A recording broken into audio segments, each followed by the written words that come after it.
So while my daughter is asleep, I'm gonna go ahead and tell the story. I'm probably gonna wake her up while I'm doing this, excuse me. But when I was about 7 years old, I moved to Nassau, Bahamas, and basically we left Florida because my mom was with a guy that burnt her car up. She got into some trouble. After that, I'm guessing she met someone else, and we wound up moving to Nassau. We took a boat there, and we moved with the guy's mother when we got there. Um, she had a nice yard. We ate a lot of grits, a lot of salmon, croquettes. I remember her always sending me to the store to get milk, and I remember walking barefoot to the store or going outside to play with no shoes on. Um, I remember a lot of palm trees, a lot of grass, a jungle gym, playing with different kids and stuff like that.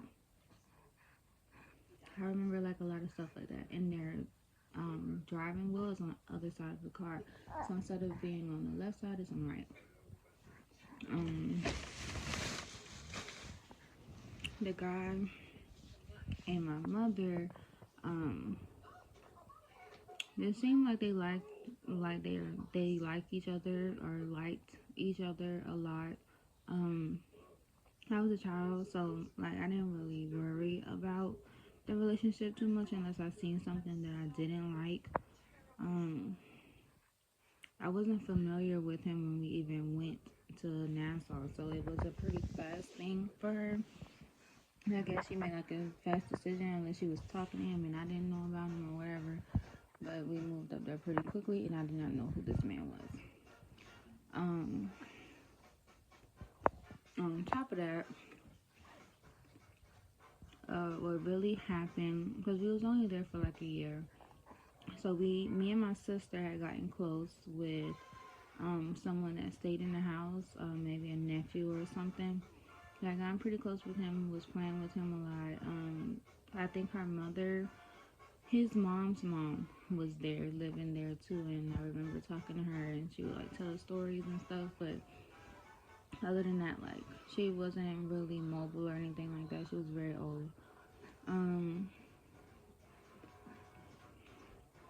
I'm trying to remember what happened leading up to us staying in a hotel.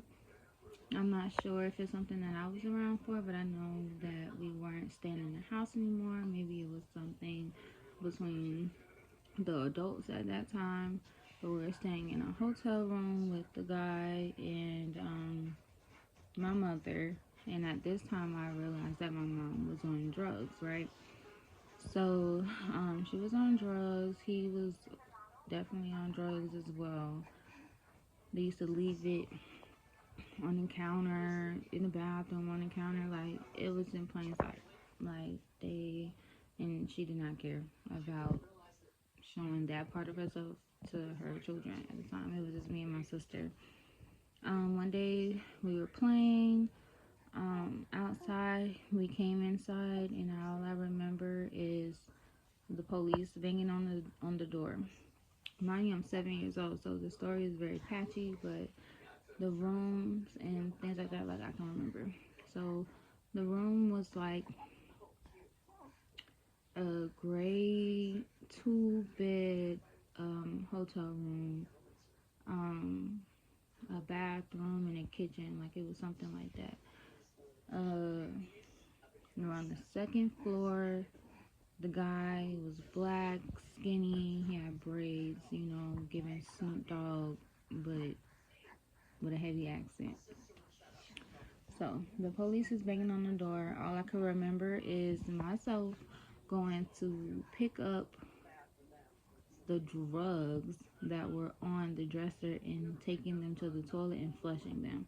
Mind you, I knew at this time nothing about what to do that was legal, illegal, but I knew that, like, from going to school and stuff like that, like, say no to drugs or this is wrong or my dad went to jail for selling drugs.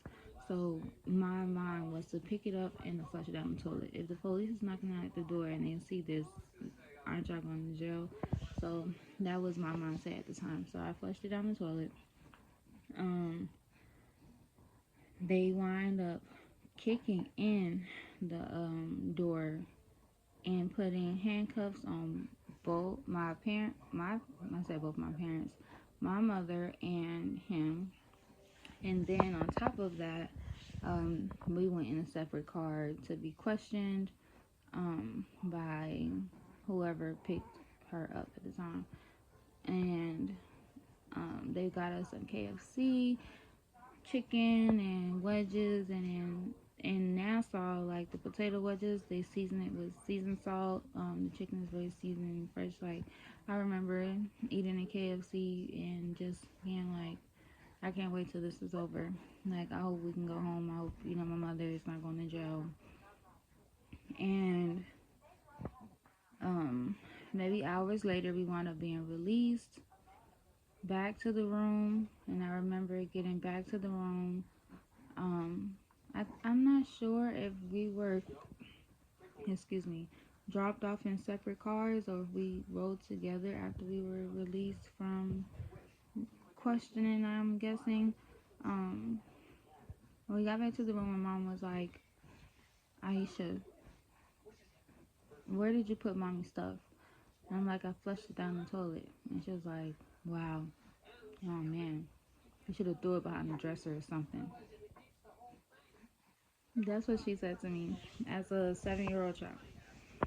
And all I could remember after that, um, her telling us that we have to pack our things. She called my grandmother. My grandmother funded us some flight tickets back, and we went to stay with her. We probably wasn't there for more than 2 days before we got back home. So once we got back home, nothing was ever really talked about. I don't remember my nana saying anything. I was gonna say my grandma, but we call her nana. I don't remember her saying anything. I don't know exactly what was going on when it was happening, but I finally did see something on the TV. I was watching America's Most Wanted. America's Most Wanted. Seeing his face, seeing his name across the screen. And I remember screaming for my mom to come here, and we watched it. And I said, "Isn't that your friend, like your boyfriend, And she said, "Oh my God." Because I'm guessing she didn't know what was going on. So for both of us to see it at the same time, it was almost scary, but we were safe. I'm guessing the police didn't really tell her anything when they was questioning her, but he was wanted for killing his wife. He was wanted for killing his wife. And they were together, and her kids was with this man. And it's insane because he had issues. I remember them fighting sometimes. I remember her coming down the hallway bleeding. I'm thinking she had a miscarriage. Like, I asked her what was the matter. All I could remember was her telling me to go back to my room. As I'm an adult now, that amount of pain, that amount of blood, being home crying, I'm guessing that was a miscarriage. So, yeah, a few years later, that's what we seen. We had a talk. She told me some things that I really don't remember that led up to us believing like that is what he did. And I'm not sure if, he went to jail or they caught him. I'm not sure because we left Nassau and that's where he was when we left. And that was it. I never heard from him again. My mother never heard from him again. We never spoke about him again. And there are some new friends that she has new friends that she introduced me to, and life continued to be a little hard for me, my childhood, and I am deciding to share that with you guys because I find myself only wanting to talk about my kids, and sometimes um, those are not the stories that I want to tell, and that is not something that I'm interested in talking about right now. So I'm just going to talk about my childhood and what I went through and what I've learned from my childhood. Um, Women, talking to these men, especially these men that come from out of state, or you meet them online, or you don't know them too much. Give yourself some time to get to know them, and especially for me, I would never bring my kids around somebody that I've just met or I don't know. So that is something that I took from that situation because I was insane and crazy. And don't move. Like, even if you do get comfortable with someone and you trust them, don't take your kids all the way across the water to be with this person, or don't move across the water to be with that person. And that's all I can really say. But yeah, that was the story of me and my sister moving to Nassau with my mother and her murderous boyfriend. Yeah. But it did shape me into the person that I am today. I still have all the knowledge of speaking patois. I still have like a sense of me catching myself with the dialect from it, like the way I talk, and I understand it really good. So now that I'm married to my husband, he is not Jamaican, but his father is, and the family is Jamaican. So like I find myself fitting right in and being able to laugh and talk and stuff like that with him and other people. And yeah, that is the crazy story.